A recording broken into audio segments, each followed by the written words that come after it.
Okay, well, hello everyone, and welcome to a new year, a new season of Virtual Global Spine Conference. Happy New Year, everyone. Hope everyone is safe and well. Thank you for joining us. Many of you have been with us for several months now, and we welcome you back. I'm here today with our faculty co-hosts, Dr. Wendy Gibbs, who will be hosting this session, Dr. John Shin, and Dr. Jonathan Rasuli and Koi Thai and Nader Darula may join us a little bit later on. As we have been saying over the last few weeks, we are absolutely excited about this year's program. We will be having some exciting cases, exciting discussions, but we're very thrilled to add to our team 4 phenomenal panelists. And these panelists comprise of surgeons who are experts in their field, who will contribute to the dynamic discussions and debates and cases of our program. We are continuously trying to provide excellent context, global outreach, and we're very excited to have them. Dr. Mike Selby, who's an orthopedic spine surgeon from Australia. He's actually one of our speakers today. Dr. Michael Galgano, neurosurgeon from New York in the US. Dr. Matthew Goodwin, who is an orthopedic spine surgeon from St. Louis, also in the United States, and Dr. Alex Mamagani, who is an orthopedic spine surgeon from Switzerland. These are our 4 panelists, and of course, I'd be remiss if I don't mention soon-to-be Dr. Aaron Kasana, our Virtual Global Spine Fellow for the year, who's helping us with some of the logistics and is making sure everything works in the background. So thank you, everyone, for joining us again. And welcome to another hopefully exciting year of virtual spine education. And without further ado, Dr. Wendy Gibbs, the floor is yours as the host of our very first session of 2021. You say hopefully exciting, Ali. I think for sure exciting. It's going to for sure be an exciting year. And we are starting off great here. So everybody knows that I like cases the best. And so our new panelists have fantastic cases that we've seen both on this program as well as on Twitter and other places. They're always showing their great images and cases. So I'm really excited to have Dr. Matthew Goodwin, who you already introduced, and Dr. Michael Selby, showing a variety of cases. I think we're going to have probably the most common things that spine surgeons see. One other thing, Ali, I don't know if you just mentioned this, what we're excited about our panelists, one of the features of our panelists is we have more representation now from ortho spine. So I believe both Dr. Selby and Goodwin are orthopedic in the orthopedic department. So that's going to be nice to have a little balance to all of our neurosurgeons here. But again, I don't want to take time either. Let me get started with Dr. Goodwin. If you want to bring up your slides, can't wait to see what you have to show us. You've shown us some great things in the past.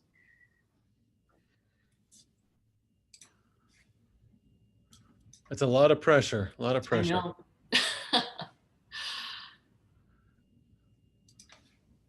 All right, does that look okay? It's great. Excellent. Well, thanks, Ali and Wendy, for the very kind introduction, and to the fellow panelists. I'm obviously humbled to be here and to present some cases. I think I learned something during every one of these sessions. So I will show you 3 of my cases quickly, just from the last few weeks. That way there's no follow-up and no disasters. But I just picked a few that I think represented types of things that we see, and hopefully they're all cases that there's a variety of ways to approach it. And so I look forward to hearing both from the other panelists, how they approach some of these, and in the comments, I believe, from those attending. So case 1's a 68-year-old gentleman, preacher, fairly regular guy, had an infection in his spine that was treated with antibiotics for 6 weeks.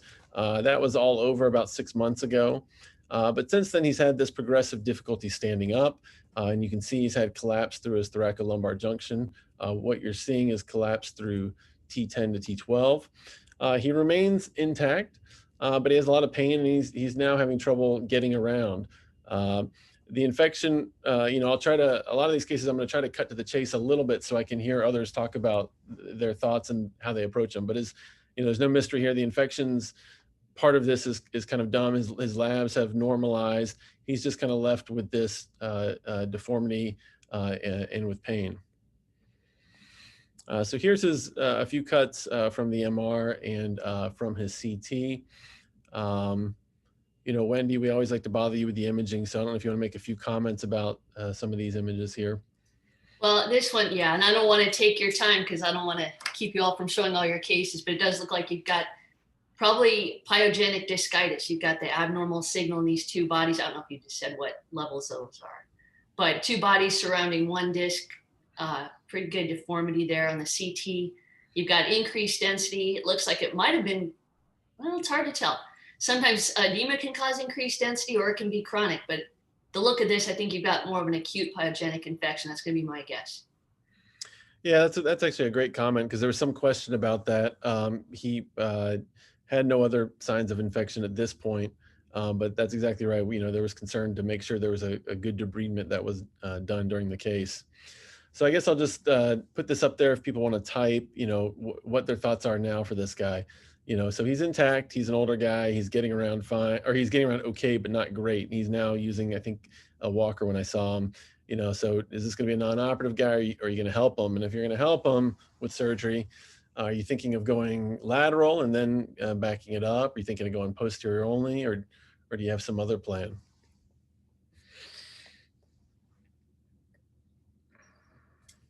I think people don't know. Yeah.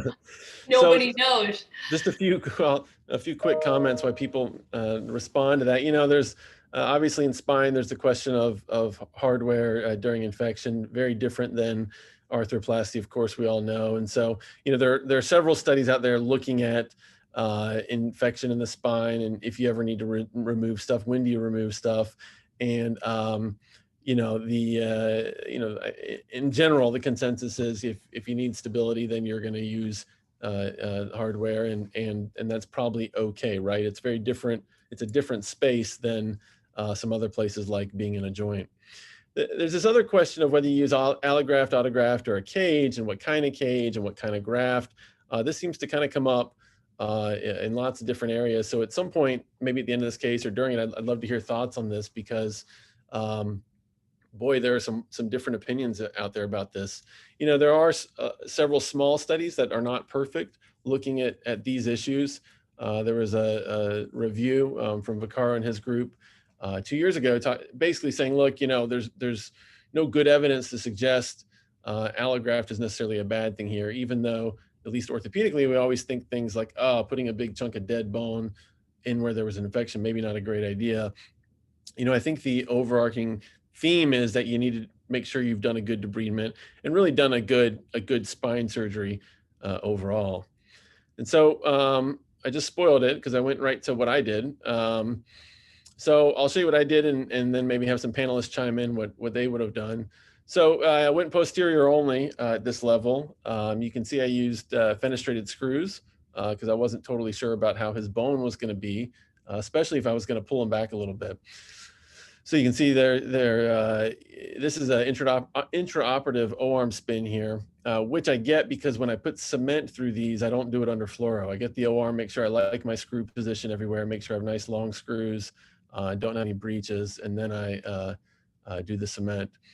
This is just a fluoro shot showing that, you know, kind of to the point earlier, you know, making sure you do a good debridement. You know, this was just me making sure after I'd burred away a lot that I'd gotten to the front. To Wendy's point, where there was some stuff that it was unclear if that was acute stuff or not. So I wanted to make sure I had a good debridement here. And we ended up using a Harms cage and reducing them back a little bit, and then placing allograft struts in the back. So this is a femur that we split, and then we basically burr it off so it fits in here nice and kind of mallet it in above and below, and then we make little rivets here, little channels here for the fiber wire to tie it in as an extra level of support. And I know many of you have probably seen this before because I do these a lot. So overall, T6 to L2, we use cemented screws. Did a transpedicular decompression at T10 to 12 before we did any reduction. Obviously made sure everything was free. Did a corpectomy and cage all from the back, and then used our femoral strut grafts in the back. I think there's a lot of ways to do this case. I'd love to hear from one of our panelists, kind of their thoughts, what they would have done differently. I know lots of people would do either a lateral component to this, or might use an expandable cage in this case. Hey, Matt, I guess I'll start. I think that's a great result, tough case. You know, one of the things that I do, I think not only for this, but other cases of like thoracolumbar kyphosis is I get prone, like full spine x-rays, like lateral, just to see like how much correction you get. I think on that first CT, you could see there's sort of a gap, I think, between T10 and T11. And I think just looking at that, I would think that probably corrects somewhat. But I find getting the prone lateral x-ray to be helpful, just to almost simulate what you would find on the Jackson table, you know. And I think that, you know, I think that the posterior approach is a workhorse. I think we all do it, and it's very effective. It's pretty labor intensive, though. I think I can imagine just to do the vertebrectomy transpedicular at those 3 levels. I mean, I think in this case, I think depending on how much correction you got, I would probably, my take, I would probably start and just do this from the back, fixate them, maybe compress, take down the facets, compress them, and try to get a reasonable alignment, and then come in maybe on the next day through a thoracotomy, and then just do an anterior approach and complete the vertebrectomy there. At least for me, like 3 levels where it's not necessarily an oncologic case, or, you know, where you just have to clean everything out and reconstruct it. I just find it's much less work to kind of go in directly and visualize that and reconstruct that anteriorly. That's my take, but I think it was a great result. I have a question. Oh, can I ask a question? Yeah. Oh, Please. I'm going to display my ignorance here. Everybody's going to know I'm not a surgeon when I ask this, but I don't see the cemented screws too often. I see it occasionally. It seems like a great idea for people who are osteoporotic. If you don't know, though, if a person's still infected, or if they have a chance of that infection coming back with something more chronic, and you do need to remove some of that hardware, does that make it harder to take it out? You can take them. You can take them out. You can unscrew those screws out of the cement. John probably has more experience, or I think he does, doing that. I actually have not taken any out, other than I know you can because we talk about it a lot. John, have you had to take a lot of these screws out? Yeah, actually, I haven't had to take many out, but I think that in the situations where we do to revise things, honestly, it's pretty easy to do. I think it does provide, you know, supplemental benefit for pull-out strength, but when you're in there with a driver to torque it out, it's pretty easy to get out. Not too problematic. Yeah, as I say, that's the feedback I always get when because that was a question early on when I was using this a lot. I just haven't had to pull any out yet. I do like it for these cases though, when you go in there and you worry about the bone, especially if you're going to do any reduction. It's just a nice tool to have, I think. And so we can have one more follow-up question on that then. So I remember I asked this question when I showed some infection cases last, I don't know, summer, fall, and it was a younger person. I remember some like Ali and John, somebody said that oftentimes they take the hardware back out in younger patients after the person's better and healed. A person like this, he's older, so he probably would not. But do you ever take it out after the person? I mean, that's like the opposite of my first question. Do you take ever hardware out after they've healed? Not unless you always leave it in. No, I mean, not unless it's an issue. Certainly there's cases where you know, I've taken stuff out because there's you know, some sort of ongoing infection, or you can't clear it, or they keep getting a little psoas abscess and it's unclear and things have fused. But in general, you know, the idea, at least my idea, is that most of this is, in this case, certainly is not coming out. So even if they're 20? Well, I mean, 30? Yeah, yeah, that's true. I'd still plan on not coming out. That's true. Okay. Yep. 20 or 30, sure. Yeah.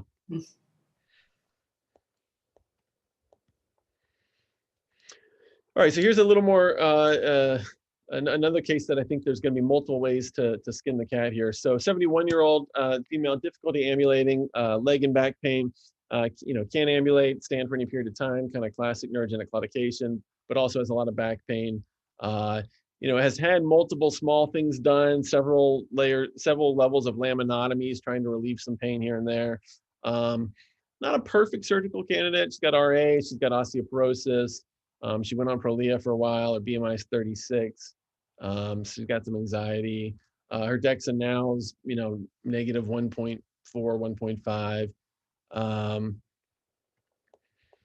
Here she is. So she's got a PI of around 50. Her lumbar lordosis from 1 to 1 is about 20. She obviously stands very forward, SVA of around 14. I've spared you further numbers here. I've tried to boil it down to kind of the basic issue. You can see on her plain films there with FlexX, she's got a couple levels of spondylolisthesis, obviously loss of normal lordosis there, standing with her knees flexed, etc. On her CT, MR and her CT, excuse me, just a few cuts to show that she does have severe stenosis at multiple levels. And so I'll leave this kind of open. I don't think I have choices for this. I don't know if one of the other panelists wants to jump in and kind of talk about maybe not necessarily their plan, but how they think about these patients. And let's say we've gotten to the point where we're ready for surgery. Clearly, these patients take a lot of workup to get them ready for surgery. What their approach is and kind of what their goals are. Hey, Matt. So what's her primary complaint when she comes into the office? Is this mostly a back pain issue? Is this a sagittal balance issue where she can't stand upright, or is this more like a claudicatory issue? I think we had a lot of talks about this. I think her main issue is the claudication, because there was a point where, it was, in my head, I'm thinking, can I address this with anything small? And that's kind of what previous providers had I guess, tried. Yeah, I mean, I don't think it's unreasonable to start small, especially if she's a very obese person. If you think that this might be a functional sagittal plane deformity, which I think is a underspoken about topic in some of these people, because just looking at the X-ray and the CT scan and the MR, it's hard to imagine that if you're going to instrument her, you're going to get away with anything really small in this case. So if she's not a great candidate for a big operation, I might consider just doing a focal laminectomy if there's a stenotic area. You said she's had previous laminectomies though, previously. Well, she's had 3 different laminotomies because of exactly what you're saying. I mean, and I kind of told her, I said, look, I don't think and she is frustrated, and I've had 3 surgeries, nothing's doing anything. And I kind of told her, I said, I think that was pretty reasonable. I mean, given the next step, I think is a big thing. I was like, I think trying small things probably makes sense given everything else here. Yeah, I mean, if she's had 3 failed laminectomies, I think at that stage, offering her a 4th one is probably not the correct answer at that stage. So something like this, I've kind of changed my practice a little bit. I used to do everything all posterior. I'm starting to change and try to get large cages in. I'm doing more A-lifts now for cases like this. Something like this, I might stage. I might do 4-5, 5-1 A-lift, and then back her up with perk screws. See, maybe get an MRI in between, see if we relieved any of the stenosis. I don't think that's a bad way to go about these. I've had a few of these cases where they've done a lot of laminectomy work at the back. You try to fuse them down to S1 and you've got no bone posteriorly to fuse to, right? And then maybe you might sneak a small T-lift cage in, or you get a dural tear trying to go around the scar. So I'm starting to kind of evolve my own practice and do some of these more anterior first. I'm not sure what the rest of the panelists think, but that's kind of my thoughts on this. Yeah, I agree with you, Michael, completely. Matt, these are good cases. These are challenging. The workup is essential. Having long discussions with patients and their families are essential. These are not cases where you see them in clinic and you book them for the next week. You have to see these patients several times, get to know them, and every time look at them differently. How are they walking? Are they walking better or differently? Because you're right, a lot of this can be functional and not structural. But I agree with Michael, and certainly in my practice as well, leaning more towards 1-2 level A-lifts with posterior screws below, and then saving the other levels for the revision. Yeah, I couldn't agree more with the. I mean, sometimes I feel like maybe I'm overdoing it because I do make these people see me a few times. And this lady, I remember I talked to her, I think on a Sunday afternoon, just on a phone call, and she kind of was like, "Look, I can't do this anymore. Like, I need some help." And I kind of, said, "Yeah, we've kind of kicked the can as much as we can here." So my thoughts were the same as you guys. I mean, I think most of my training was very much posterior centric, but I also think now I've been doing more and more A-lifts in the front to start staging it. Man, it just seems a lot easier. So yeah, so I staged it. I did 4-5, 5-1, exactly like Michael was saying, and then went in the back, did T9 to pelvis, and did a posterior column Schwab 2 osteotomy at 5-1, and brought her back a little more. So I was shooting for somewhere in 55 to 60 lumbar lordosis. Kind of using a rough estimate of 60% of PI plus 30. This is something I stole from Mike Kelly. I got to give Mike a lot of credit, because having him as a senior partner for any complicated deformity case or just any case is a big plus, and makes life a lot easier around here. And then I wanted most of my lordosis to be low, obviously at 4-1. So here we are pre-op, and then this is after our first stage here. So I use bone. I've been told that's old school, but femoral rings, and just cut them. And then that's just a plate in the front there. And then this is after we came back in the back and went all the way down. So Yeah, bone is really old school, Matt. You have to show us shiny stuff. It always has to be a shiny X-ray. I'm working on it. I use the Pro Access table now for this, which I haven't always. That was a new thing to me. Are you guys using this? So we'll, for the PCO in the back, we'll, obviously bend it back a little bit here. I don't know if that's a common thing right now or not, but man, it's a lot of fun. So Matt, you put them in kyphosis when you do your osteotomies, and then you obviously put them into lordosis after that, once you close everything up? I put them, they're pretty flat on the table, and just kind of like a regular Jackson when I start. And then when I do that osteotomy, I then have the top of the table start bending it while I'm kind of watching it and protecting nerves and watching things close down. You do a similar thing or no? We unfortunately don't have one of these. I was actually going to ask you how you got your OR administration to purchase one of these. Our hospital upstate in Syracuse just purchased all new ORs, and unfortunately, the Pro Access was not one of them. So I need to make some arguments to try to get this up there. I have no idea, other than it was here and I ignored it, and then Gotcha. and then Mike Kelly was using it. So I think Manish Gupta had been using it, but then I know Mike had kind of converted to using it some. And so, one of my previous cases, I talked to him about it. We used it, and I was like, wow, that's just makes the correction. You can put the correction right where you want it, which is kind of nice. Yeah, it looks pretty powerful.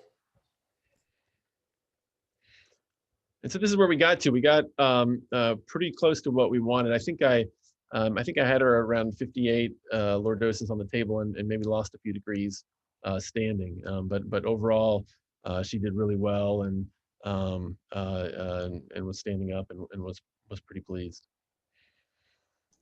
Hey, Matt, that's a really great result. I share your sentiment, about the A-lifts in the front.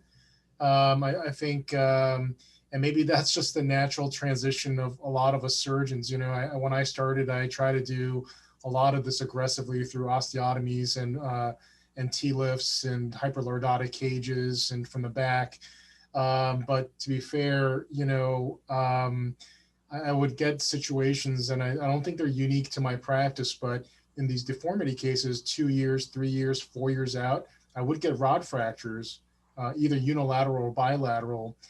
But, in all those cases, I think we're classically trained to think that if there's a rod fracture, it's associated with a pseudarthrosis, but in a lot of these cases, you'd actually see this large fusion mass around a fractured rod. And, I didn't know what to think of that. But there were also cases where I would put a T-lift in and there wasn't great arthrodesis and there would be a rod fracture. So I think for those reasons, I sort of gravitated towards the A-lift, but I think that's something we struggle with. And actually there was a paper that I read that just came out in neurosurgery from this Korean group where they actually looked at that. If anyone's interested, you should look at that. where they looked at where the rod fractures are relative to S1 with these long deformity cases, and all their patients had A-lifts. And it's very interesting because I'll tell you, in the last several years, I've also gone towards coming from the front when fixating to the pelvis.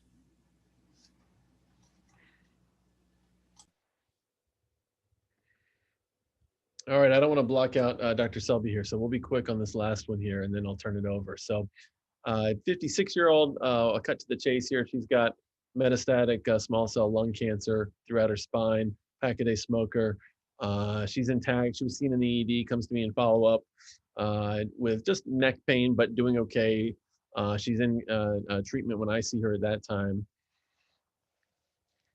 Plain films originally, so this is what she looks like. She goes out in the collar, comes back to me now 3 weeks later, and says her neck pain's much worse. She is intact. She says occasionally she gets some shooting pain into her arms and legs, but she's otherwise intact. She's just uncomfortable. Says her neck hurts. So what's our plan now? Maybe I'll give some options here. So we can do a collar, halo, and then or we can do some sort of fusion, maybe 1 to 2 or something beyond that. Wait, Matt, did you see what levels were involved? Which ones had the mets in them? Well, she's got several. She's got kind of spots throughout. She's got widespread disease. I know I'm not showing you a very good image here, but the biggest thing is obviously that she's got a lesion in a big lytic lesion in C2. But she's got stuff in 3. As you get down further down, it's not as much and it's not as bad. The bone looks reasonable. Because that would influence what you're doing, right? Like what? For sure. How much tumors in Yep. those? Okay. Yep, for sure.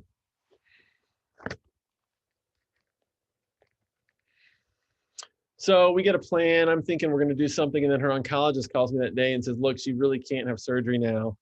She needs 1 more round of chemo to control the metastatic disease." And it's really, and he's a guy I know who's really good, and says, "Look, it's really important for her to get this last." I think it was 1 or 2 treatments, but he says, it's a big difference in her life and whatever. So now what do you want to do?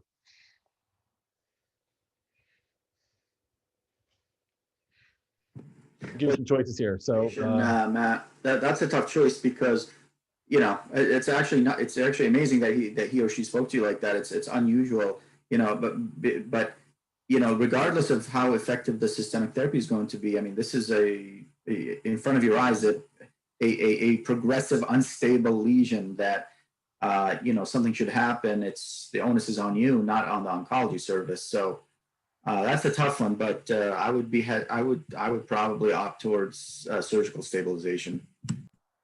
Yeah, that's a great comment. So when I heard that, I was around with Jacob Buhovsky, who does a lot of these tumors, and I walked over to him and just said, what would you do? This clearly I'm not going to leave her like this. And so he actually came with the idea. He said, "Well, we could try to put her in a halo. I mean, she's not young, and we don't love that. But if it's that important, we clearly aren't going to let her go out in a collar." And so that's what we ended up doing. So I put her in a halo, for protecting a patient. I covered up her face, but she actually was smiling here, which so I can tell people that she loved it. But I put her in a halo and let her go through the rest of her treatment. And she actually did great in it. So we got her well reduced in it. She actually was hurting enough that she did like the halo because she was getting some relief now and doing okay. And then we brought her back after a treatment. She had some funky vertebral arteries here, as you can see. Not much of a room for a C2 pedicle screw there. And then ended up doing an occiput to C5. And so we did translaminar screws at 2 and nice big long screws at 1. And she ended up doing great, actually, doing really well.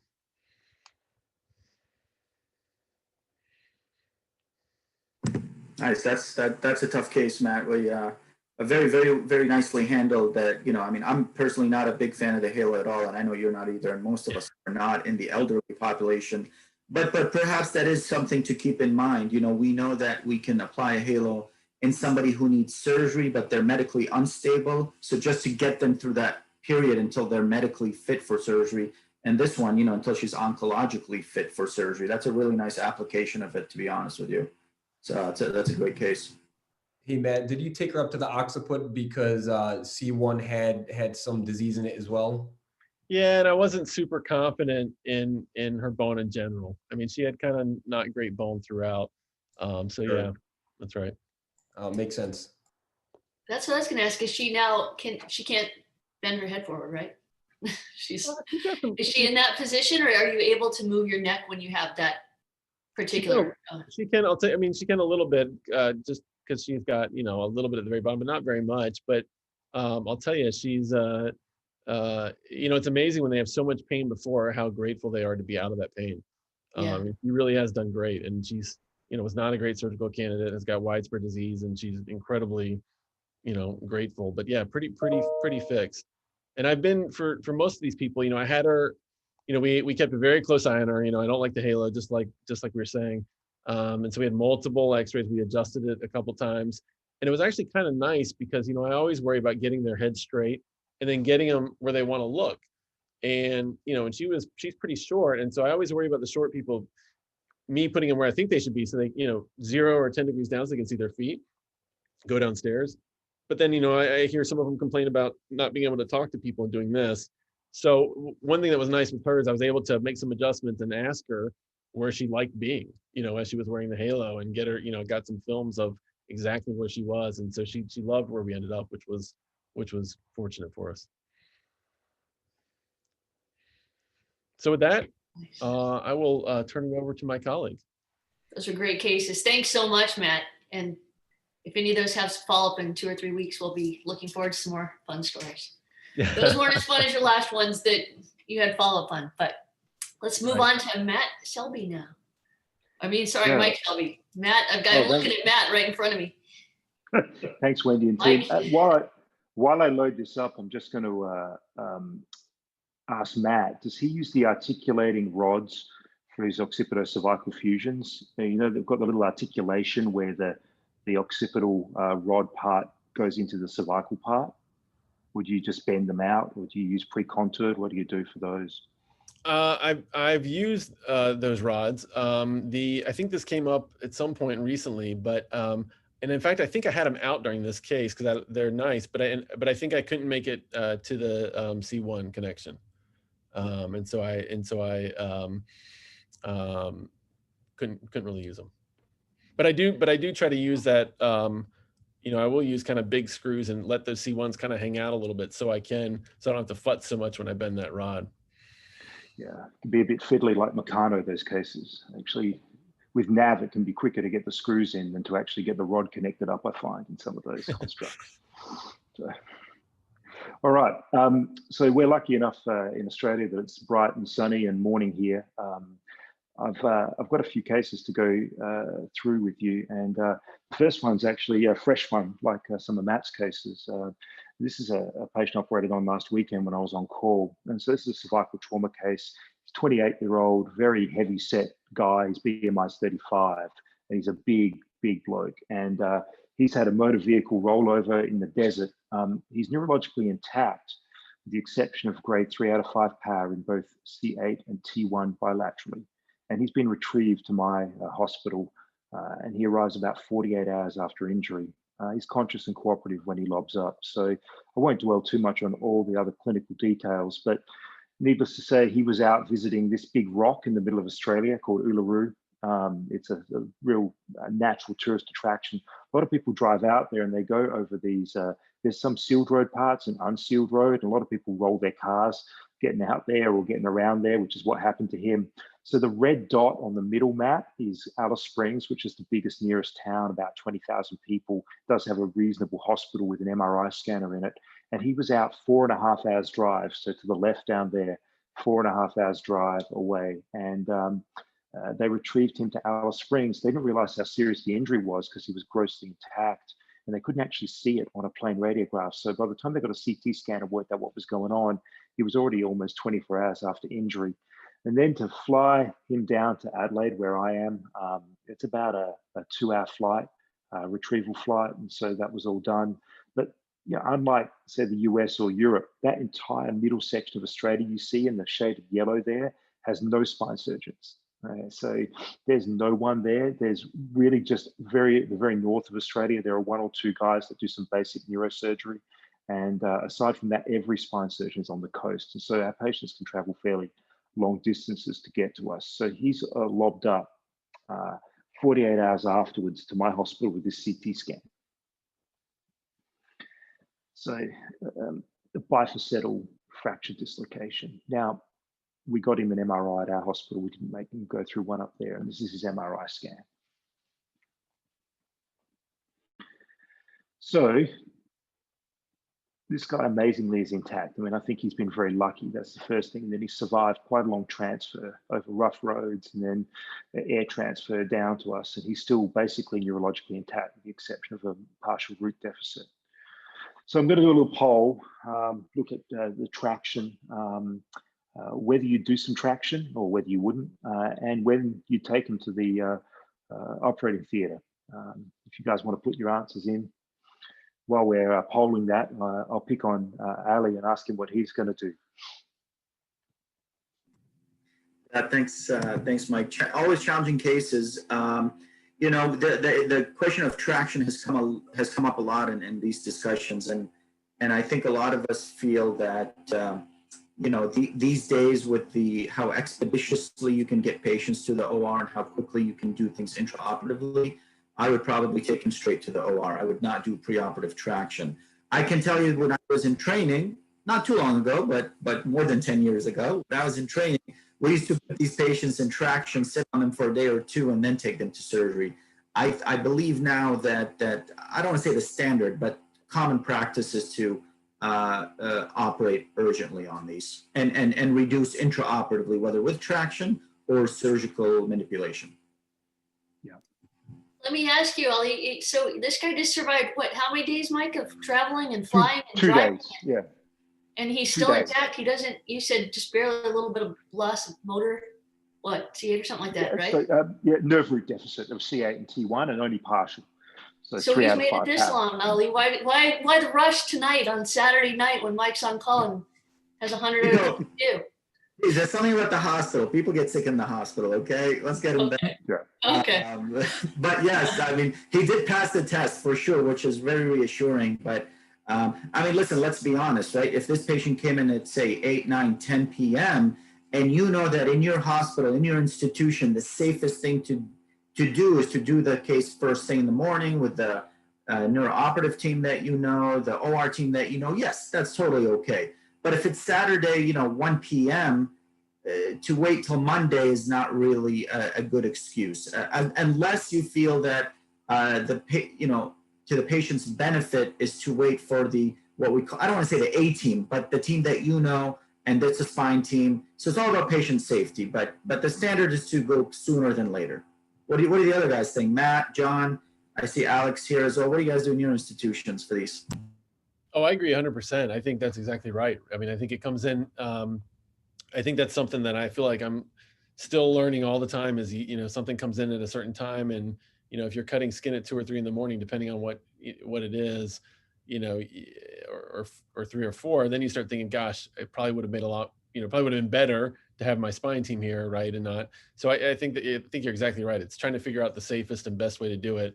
I'll tell you, for young people with cord level injuries that are incomplete, I try to just take them right away, no matter what. In this case, I agree, root injury, I'd take it as soon as was safely possible, whether it was that night or if the next morning was close enough. Where's JR? What does JR think? I know he gets these on Friday and Saturday nights at midnight. Is he still here? I actually got one last night. So yeah, no, I totally agree with the consensus. It's something I know when you're a younger attending, I guess, because I'm fresh out of fellowship, you tend to be very, very aggressive. But very recently I had this experience where I took this patient and I was cutting skin at 2 o'clock in the morning. And, you have a scrub tech who doesn't know anything about the instrumentation, how to load screws. It's a very harrowing experience. So yeah, I totally agree. If it's to the patient's best interest and you feel like there's no chance of them neurologically deteriorating, it's better just to take them with the A team. I'll just use that term. Yeah, I completely agree. I think having good staff makes your operation go a couple hours quicker. this kind of thing. And look, I've been a big fan of traction in the past, as Ali was saying, and I've moved to doing traction in the ward when I was a fellow, and it was probably because my bosses didn't want to come in the middle of the night, so they'd get me to stay up all night putting traction on the spine ward on these patients, gradually increasing it, trying to get them reduced. And now I tend to do it if I'm going to do it in the OT, so I give the patient a bit of muscle relaxant. If they're intact, like this guy, grossly intact anyway, cord's working, I try to do it with them still cooperative with the exam, because the one thing I can't get in the middle of the night is neuromonitoring, which I think is a luxury, and not that many people would be able to get that at 2 in the morning. Moving on, I'm going to pop this MRI up because I always find this confusing. This is where I wanted Wendy's opinion, but also interested to see. So the question is this at the back here disc hematoma or both? And I can tell you what I found when I was in there, but I suppose it affects your surgical approach depending on what you think this is. Is it compressive and hard, or is it actually all soft and just going to come out? It certainly affects my thought process as to what exactly is causing the potential compressional issue with the cord here. And so if we can pop our answers up in the poll.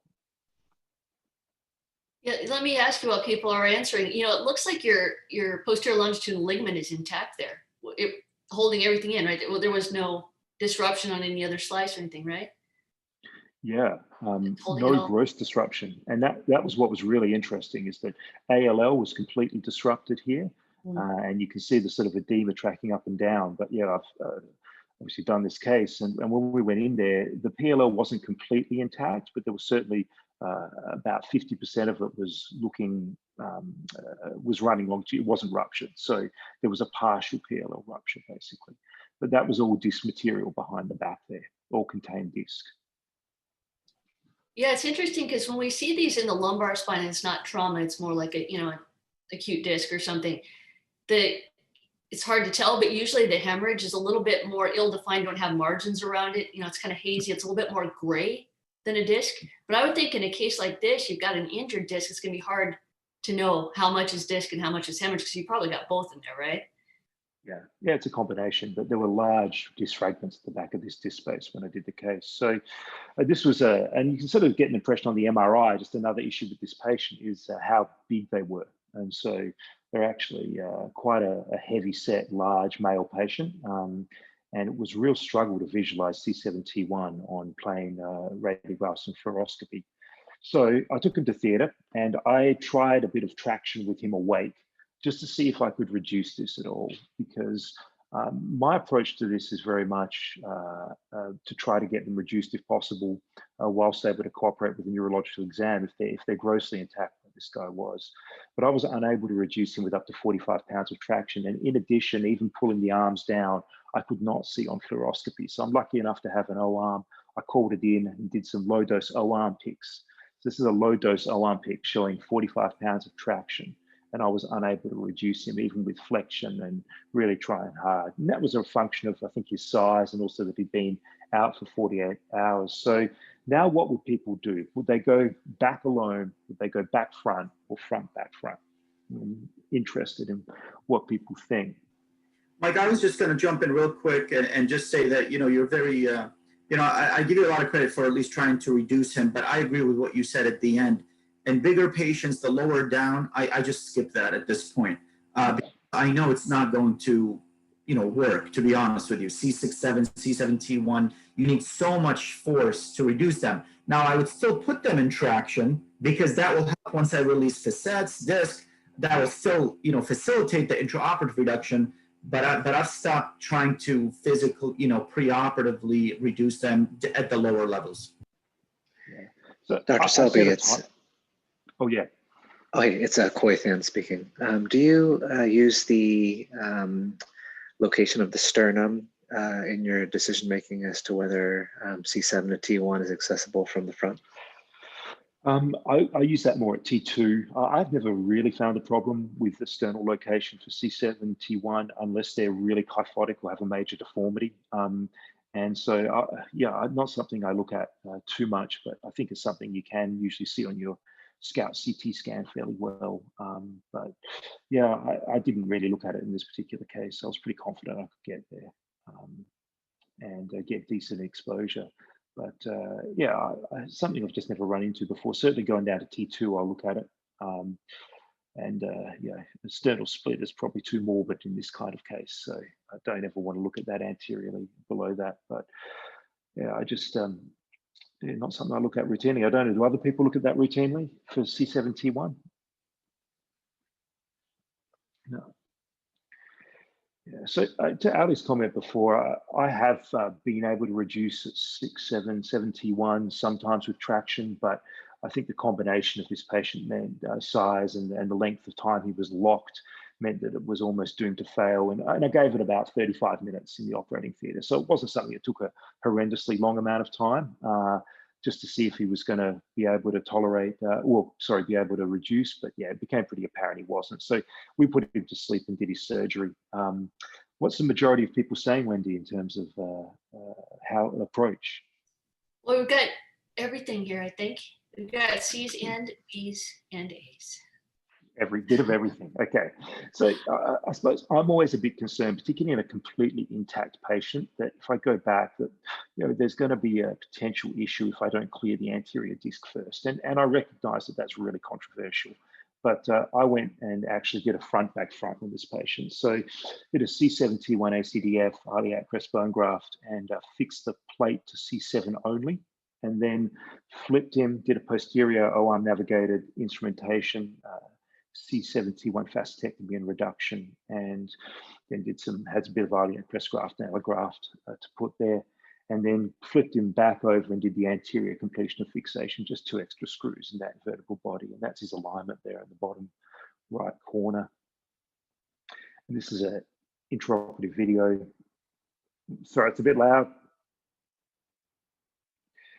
So this is an O-arm. O2 can do these 3D recons, and then the techs love spinning it around and showing you all your gear in 3D. But he's got C6 lateral mass, C7 pedicle, T1 pedicle, T2 pedicle screws. And this is just before I've gone back to put the 2 remaining anterior screws in. So he reduced quite nicely. Maybe a 1 to 2 millimeter residual antral prosthesis there. And this is just the CT he had post-op, because again, even on our post-op imaging, we can't see his C7T1 adequately because of the size of his shoulders and just a location of this injury. So he remains a current inpatient. He's been extubated. He's got some hoarseness of voice, but he's neurologically intact, except C8. He still has 4 out of 5 power bilaterally. So his cord's working. Hopefully he'll have a good outcome. So would anyone have done anything different?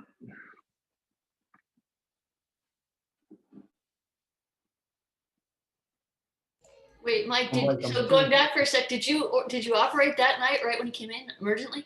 I can't remember what you said. Oh yeah, so I took him straight to theatre. He's in the hospital. Okay. We got the MRI and we got him straight up to theatre. Okay. What'd you end up finding from the front? What was that? Yeah, so it was all disc up the back, and it was contained by the PLL, like Wendy said. She picked it. The PLL was mainly intact. At least 50% of the fibers were still there. So to actually completely see the cord, I had to take down some of the PLL. Yeah, I think what you did is the safest way. I would have done something very similar to this, because if you reduce them from the back and then that PLL is not intact and that disc pinches the cord, then you're in trouble. So I think this is definitely the safest way of doing it. How about Alexander Mamagami? What would you do here? Anything different? Putting you on the spot. Except he's muted. You have to unmute, or I can unmute you. There we go.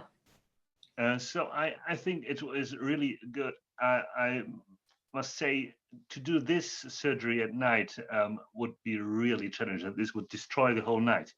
I think you, Mike, you did a fantastic job.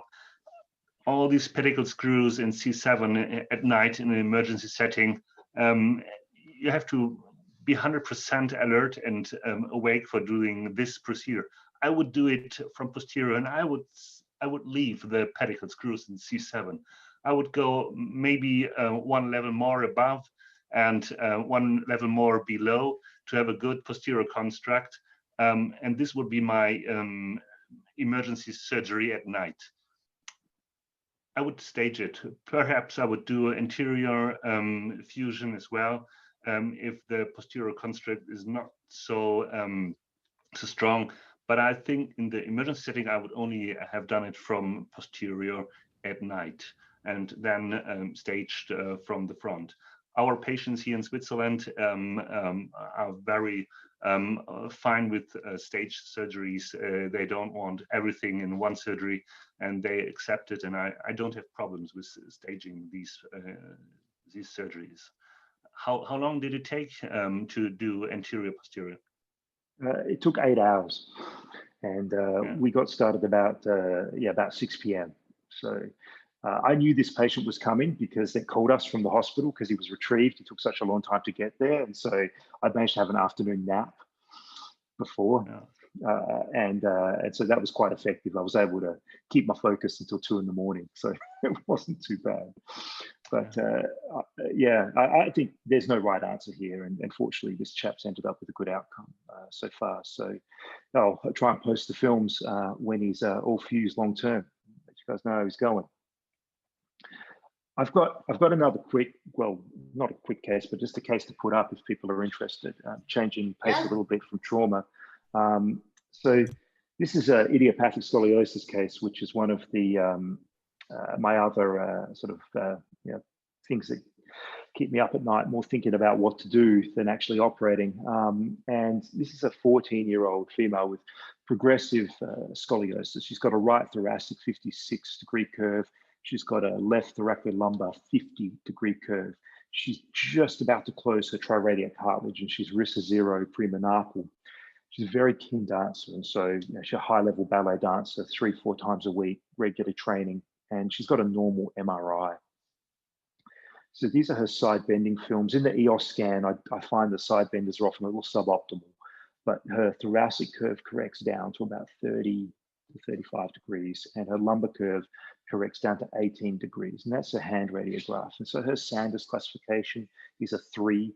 I always need to go to the atlas to double check that, but essentially what it's looking at is how many growth plates are open in the physis and what the epiphysis is actually doing around that physis. And so she's a Sanders 3, which means she's still got a reasonable amount of growth remaining.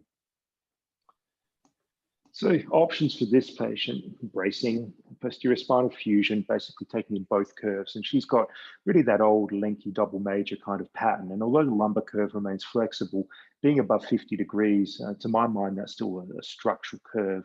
But you could push it and do option C, which is a selective thoracic fusion, T4 to T12 or similar levels, or non-fusion. So what do people think?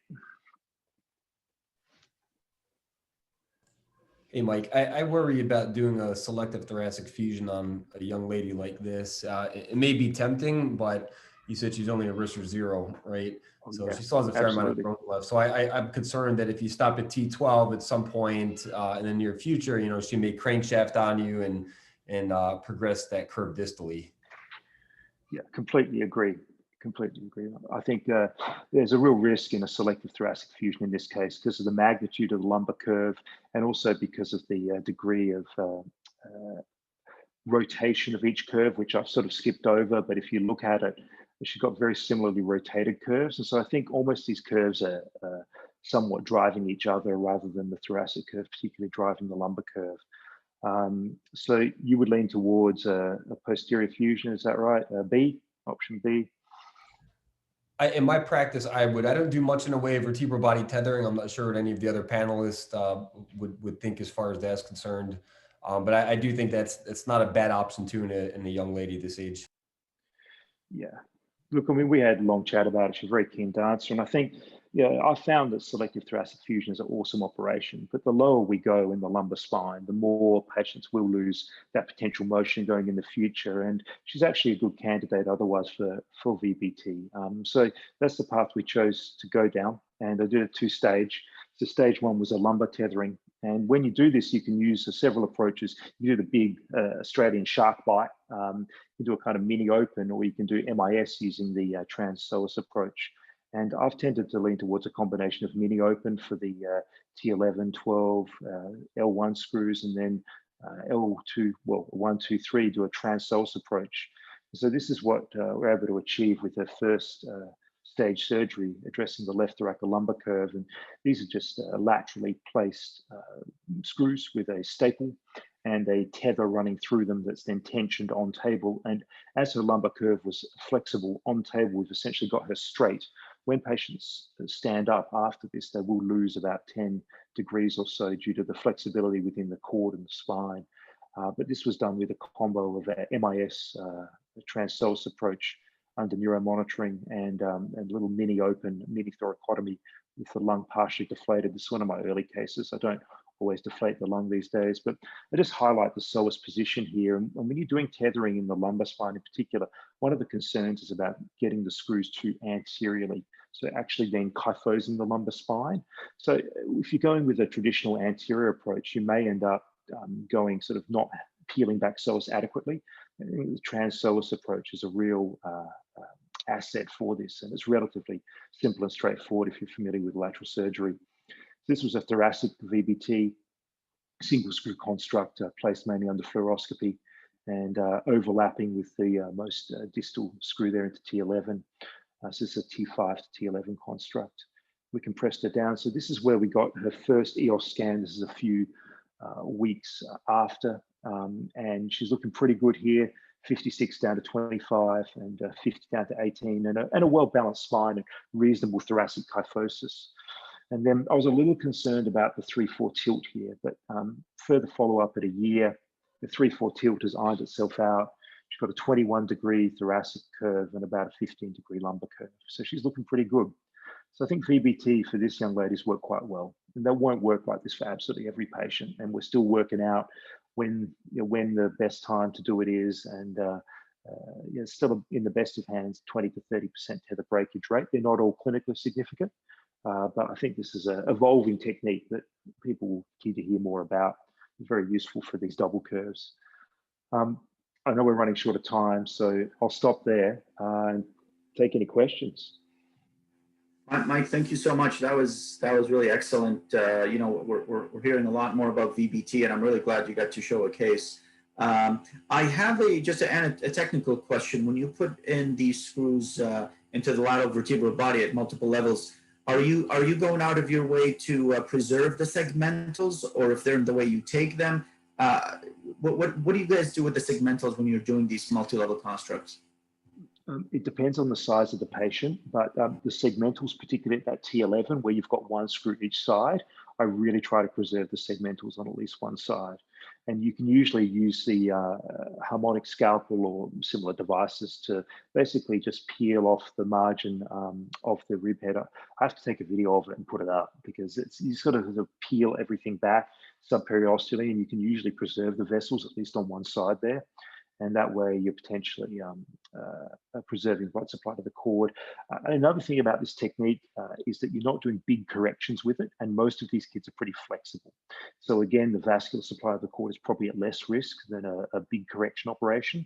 And the final consideration in all that is, you're doing them under neuromonitoring, and if you are worried, you can just sort of put a little artery around that area. You can usually see the vessels running through, and you can actually sort of just gently put a bit of pressure on them and then do some motors a minute later and see what happens. So you can actually get an idea of that with your monitoring techs as well.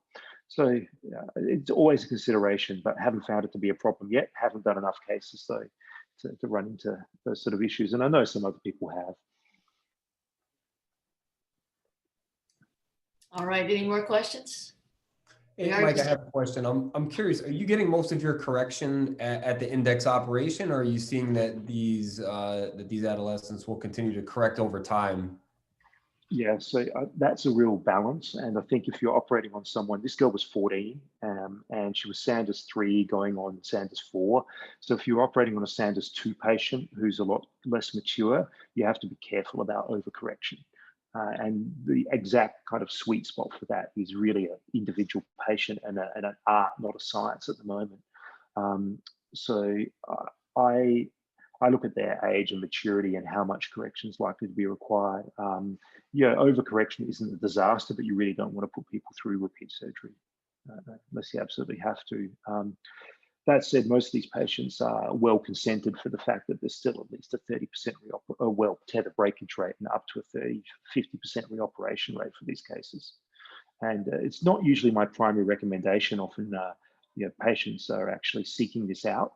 They've looked at the options. They really want to go ahead with this. So I still do far more regular posterior fusions for scoliosis than this technique. All right, great.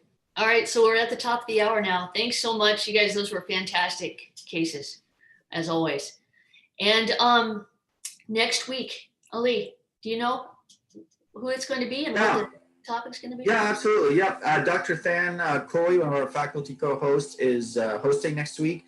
And his guest is Dr. Han-Jo Kim, who's, of course, one of our great colleagues and friends. He's the orthopedic spine surgeon at Hospital for Special Surgery in New York. And knowing him, I suspect he will show some adult degenerative scoliosis cases. But we'll confirm the exact topic. But our guest next week is Dr. Han-Jo Kim from Hospital for Special Surgery. Great, thanks. Well, thanks everybody for joining us again, starting off a new year with some more great cases and new panelists who are going to help us out a lot. It's fun to have all you guys here. So thank you everybody for showing up, and we'll see you next week, 6 o'clock Eastern time. Thanks, Wendy. Thanks, everybody. Thanks.